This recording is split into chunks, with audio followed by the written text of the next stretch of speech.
Welcome to Human Thursday on the Hello Nigeria show. Now, today we have with us someone who's about to recount his ordeal in the kidnappers' den. His name is John Fatoye Dalit. So thank you for joining us, John. Thank you very much. Okay, so we hear that you were kidnapped. You were kidnapped. When exactly were you kidnapped? The 25th of May.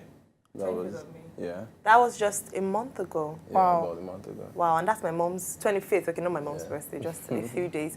But what happened? Could you recount the story? What happened? How did you get into their hands? I was on my way to work. I leave about 5 a.m. in the morning. Okay. Where do you live? Is that? Where do you Stay at live? Ogba. Ogba. Stay at And where do you work? I work at Lekki. Okay. Lekki Phase 1. Okay. So I got into a vehicle going to VI. So everything was fine. Everyone was dressed corporate. Like we're going to work. There's a private vehicle, a Sienna. And then after linking to the express, that's Lagos-Ibadan Expressway, that's to keep going down to Ogudu. The driver just slammed his brakes and then made a U-turn like we're going back to Bega. And then I tried asking a question and then one person in the vehicle just slapped me. That was when I knew that, it was like an in thing, like it was not just the driver. So after a while I blanked out and then it was probably a long journey because by the time I woke up or the time I regained my consciousness, I was already blindfolded, but I woke up because it was a bumpy road already.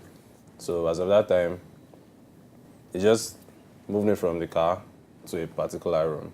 Were you the only one there? I believe we were two victims because as of the time I was being transferred from the car to the room, there was someone else saying that whatever it is that they want, he was going to give it to them, if it is money, whatever.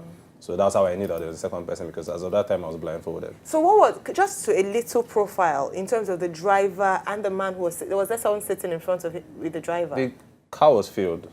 How many people were sitting in the car? A Sienna takes about 8 people. Okay. So let's say we're 8 in number. So if we're victims, let me say we're 2 victims. So the rest Six were of them. part The rest of of the them plot. were part. Yeah. When How you were they entered dressed? the car, was Everyone the car was already dressed. full? I was the last person someone actually Okay. came down for me to come in. Because I don't know, Sienna, it's 3-3. Yeah. 3 in the middle and 3 at the back. So someone came down, so I was the last person that came into the vehicle and I just sat by my side. And So it could have been a shut the ploy door. for them to get down for Yes. you and you Yeah. enter. Okay, where did you get, was it from a bus stop? Where did you get the bus? Where did you get on the bus? Just Aguda On the bus Sienna? stop itself. Were they calling for passengers? Yeah, okay. That's how I've been going to work for the earlier 1 month. Okay. Once you get to that particular bus stop, that's Aguda bus stop, you'd see different vehicles. You hardly see public vehicles itself. That's the yellow buses and stuff. So no it's basically- regulation. Wow. Yeah, so it's basically private vehicles. You just hear VI and then And you you get just in. get in. And All right, all so the now way. let's get to where they took you into a room and you overheard someone else saying they should ask for whatever they want, he would give to them. Yeah, that All was right. before I got into the room. Then on getting to the room is not, I'm the one calling it a room because it's just like a small cubicle, like where it's supposed to be a store or something. I was the only one there. The other guy probably they took him somewhere else. So I was able to remove the blindfold and I was there Wednesday. There was the entire Wednesday, the entire Thursday. No voice, no footstep, nothing. I was just there. No I was- food? Yeah, no No food, water? no water. Wow. Okay, I go to work with a bottle of water, so I was still with my water. So that was just I just had the whole time, and I was just left to my imaginations of things that could and could not happen. Then Thursday night, at first they were arguing about money because I had some money on me, and also my phone was. Did they take your phones Yeah, from my you? phone was taken, then some cash on me as well. And I don't know if if the other guy was a victim, they might have taken some things from him too. So they were first having an argument about money, about maybe the other guys have not brought the money and all those kind of things. I just moved towards the door to be able to eavesdrop on their conversation. And then after a while, it died down. Then later they started talking to themselves that they have to take that boy back. They were speaking Yoruba, so I'm just going to give the interpretations that we must take that boy back. But they're saying Boboyen, Boboyen. And since we were two, I was you just didn't know hopeful. who was the I was just Bobo? hopeful in myself that God, let it be me that they want to take back home. That my wala is getting too much, this, that. I didn't know anything that was going on, but I was just hopeful. So the next morning, about 4 a.m., because I still had this wristwatch on me, about 4 a.m., there was just a small window with this burglary proof. So that's how I could tell that, okay, it is getting tonight and other stuff, because I didn't ever have this trend to be checking time. But that Friday morning, I don't know, for some reason, I just checked time. It was around 4 a.m. They asked me if I wanted to have my bath, if I wanted to eat, if I wanted to drink water. At that And point, you? all of that was not, all I wanted was just to leave. To leave. But then they forced me to remove my clothes. I removed my clothes. Then they poured it on me. They asked me to dress up. Then they blindfolded me again. But this time they had touchlights. So they could see me, I couldn't see them.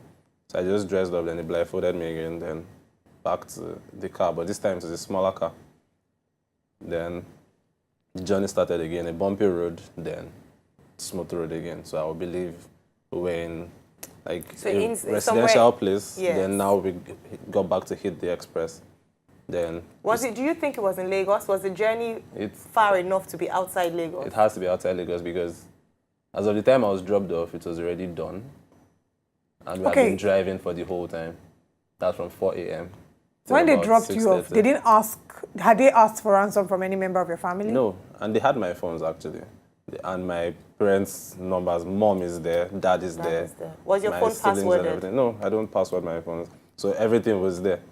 So it's not like, I feel if it was something, if it was a kidnap issue, it's something that they could have called. There were a lot of numbers that they I was could going to call. ask, are you sure it was kidnap or rituals? Was it for ritual? Because we also know that, because this sounds very much like a ritual situation Yeah. because they didn't call anyone. Actually, They- during this, I told you they first had an argument. In the second part, they were saying that they have to take me back. That my wahala is getting too much, and all. They're actually speaking Yoruba. and you didn't even struggle Yeah, with them. yeah, So, so what wahala I were just they figured- talking about? To me, it was later I was beginning to think. I started thinking about it that this should probably they were going to use me for something, Yeah.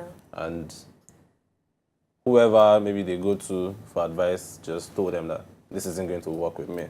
And the earlier they took me back, the better. It was even when I got home that I was hearing that people were praying, there were prayer chains and everything. So I just feel, I don't think it was kidnap, because if it was kidnap, they would have called for ransom. And they would have money and every profiled other you. You're thing. just a Yes. young man. I don't think you look like you're going to be able to give them millions. Mm-hmm. Do you understand? They would have profiled someone who they felt they were going to make a lot of money. You're a young man going to work. You didn't even have your own car, so Mm-hmm. they would be looking for someone who Money they could at that see time. dollar signs Sure. or naira signs on. Yeah. And when you were in that room, I want to go back to that place. Sorry to take you back there, problem. but when you were in that room, when you realized, or in that corner, what was going through your mind? Because you said you were left to your imagination. What were the thoughts going on in A your whole head? lot of thoughts, I wouldn't lie to you. God knows I could not even pray because I could not even say anything. I was just there. I couldn't sleep because I was just hoping that someone could just come. Either, Did you try to scream? no, I didn't. Because first of all, I was already scared. I knew that there were 6 people that brought me there. And I wasn't sure of how many more people were going to be around. For some reason, I just maintained my cool. And God knows I had already confessed my sins. And I was like, if Ready this is to the end, go. this is it. And Do then you know what happened to the other boy or the other I man? wouldn't with know. you? The person sounded more elderly or older than me. So, but I don't know what would have happened with him. Even on my way back, when I knew that, yes, this is a journey back home, because at some point they asked me where was okay for me to be dropped, and I was like, I don't know where I am. If I know where I am, I can tell them where they could drop me off. And then they were like, they're approaching redemption camp. Between the time they asked me and when they actually dropped me off, it was still about 30 minutes or 20 minutes drive. And when they dropped you off, what was the first thing you did? Did they Before- drop you off with your blindfold, first of all? No, I was the one that removed that by myself. So they dropped you, you removed the blindfold while you were in the car, After I dropped off. after they had dropped you Yeah, off. they just asked me to come down as though nothing happened, or as though they were just dropping me off. Wow. Yeah, and they didn't drop me directly at Redemption Camp. They dropped me. There's a youth church before Redemption Camp on the expressway, so they dropped me in between. But so I had to just walk. I walked, I ran, I jogged, just to get to a place where people were, because it was about 6:30 thereabout. And okay, before they even dropped me off, they were already talking to themselves that it's almost done, so they have to drop me off. Probably so they wouldn't So get it won't be like. caught or something. Wow. So it was immediately I dropped off, I just removed the blind, but that's how I knew it was a smaller car. Now let's talk about what was happening at home whilst you were in the kidnappers' den. Yeah. Because we want to understand what the response is in terms of your parents, in terms of authorities, the police. What were they doing? Were they very helpful when they heard the fact that you were missing? What was going on at home? Well, when I got home, it was on my way home, my siblings were actually informing me about what they had to do. They went to police stations. Okay, from this police station, they direct you that, okay, this is this person's jurisdiction. Okay. So they went to several. They even went all the way to Ikene police station. That's in Ogun State. Yeah, because they said that that is like the main place where such happenings occur. And they were even told that that is like a daily occurrence, that is not a new thing, that news like that comes in often. Every day. Then some other stations, they were asking for money for mobilization. They're asking for money? For mobilization, to mobilize their squad and all Was this this kind in of Ogun thing. State or Lagos? Because it's important, because they're listening and to know what, sometimes the people at the top are not aware what goes down grassroots level. So they asked for mobilization money to be able to work. And that would be the police station, yeah? Yeah. Did they move? Did they do anything at all? They still didn't. So they didn't do anything? They didn't. And they said they hear cases like this on a daily basis? Yeah, they hear cases like this on a daily basis. So I think the basic thing that even helped to get the news out there was the fact that my siblings did their best to go on social media. I think when Lina Ikeji posted, Dele Mobodu tweeted, and all those kind of people did. So it helps. The news got out, and then I think because I don't owe this to maybe just social media, I believe God had his own way in it. And I feel the only way was social media got it out to the people. The people got to pray, and God did what he just had to do. Because if I had left it to the police or to any, I don't think anybody was even coming for me.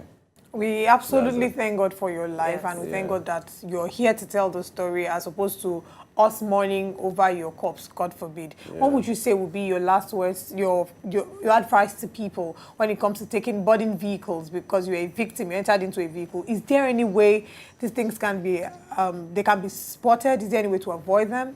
Well, I think first of all, we should do our best to get to board vehicles from either bus stops or from parks, and then as much as possible. I understand that boarding private vehicles is quite cheaper and even faster because they don't get to stop at every bus stop. But I feel still going to a park is best because you can tell, okay, I left from this park and I'm going to this particular destination. And those ones are registered with that particular park. Yes. So the risk is limited. Yeah. And still, we should do our best not to always be in a hurry, because I think after that I had to just calm down and say that, okay, if I'm going to a particular place, let me leave earlier and know that I can actually watch before I get into a vehicle. Not that anyone that just comes in, I just hop in and all.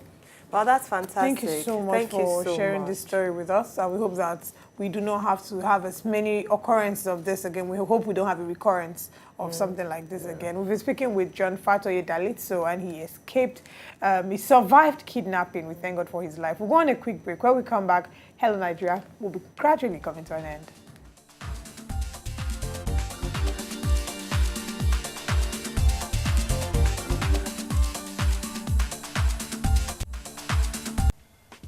To enjoy more of these our Ogbonge videos when you just watch, press this button to subscribe on top of our YouTube page.